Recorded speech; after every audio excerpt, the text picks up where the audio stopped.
Assalamualaikum warahmatullahi wabarakatuh. Perkenalkan, nama saya Vika Nurulis Fatiyah dengan NIM 200125005. Program Studi Ekonomi Syariah, Sekolah Tinggi Ilmu Manajemen Bisnis Islam Bandung. Di sini saya akan menjelaskan sedikit materi tentang apa itu ijtihad dan ihtisan untuk memenuhi tugas evaluasi akhir semester mata kuliah usul fikih. Langsung saja. Secara bahasa, ijtihad berasal dari kata jahada yang berarti mencurahkan segala kemampuan, tenaga, dan upaya. Kata ini memiliki akar yang sama dengan jihad, namun dalam konteks ini lebih ke arah pengarahan kemampuan intelektual atau pikiran yang sangat serius hingga mencapai titik maksimal. Secara istilah, pengarahan seluruh kemampuan seorang ahli hukum atau mujtahid untuk menggali hukum syara yang bersifat operasional atau amaliyah dari dalil-dalil yang terperinci, yaitu dari Al-Quran dan hadis. Kuncinya adalah ijtihad adalah payung besar atau proses totalitas dalam berpikir untuk menemukan jawaban hukum. Ijtihad merupakan upaya sungguh-sungguh dari seorang ulama atau mujtahid untuk menetapkan suatu hukum masalah yang tidak dijelaskan secara rinci dalam Al-Quran dan hadis dengan menggunakan kekuatan akal dan kaidah agama.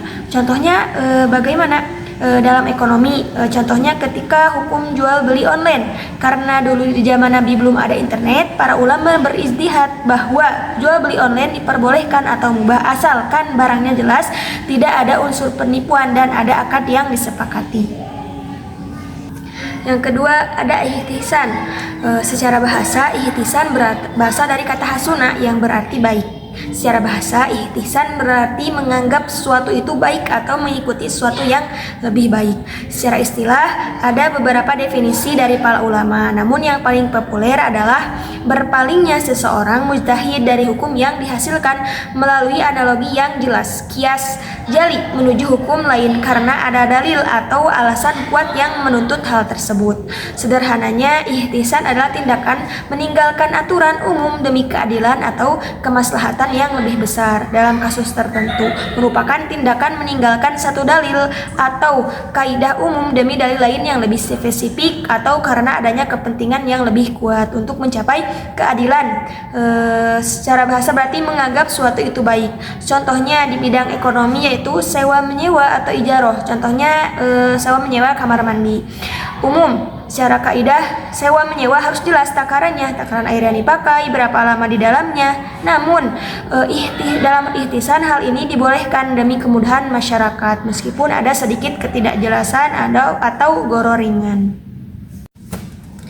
Jadi, analogi singkatnya atau kesimpulan singkatnya untuk membedakan mana itu ijtihad dan ihtisan adalah ijtihad itu seperti seorang hakim yang sedang mempelajari seluruh tumpukan berkas perkara untuk membuat keputusan. Sedangkan ihtisan itu seperti hakim yang melihat bahwa jika ia memakai pasal standar hasilnya akan sangat tidak adil bagi terdakwa, sehingga ia mencari celah hukum yang lebih bijak untuk memberikan keadilan.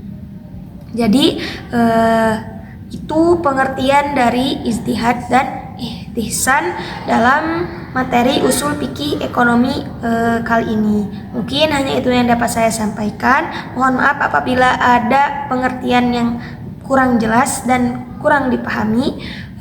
Mohon maaf.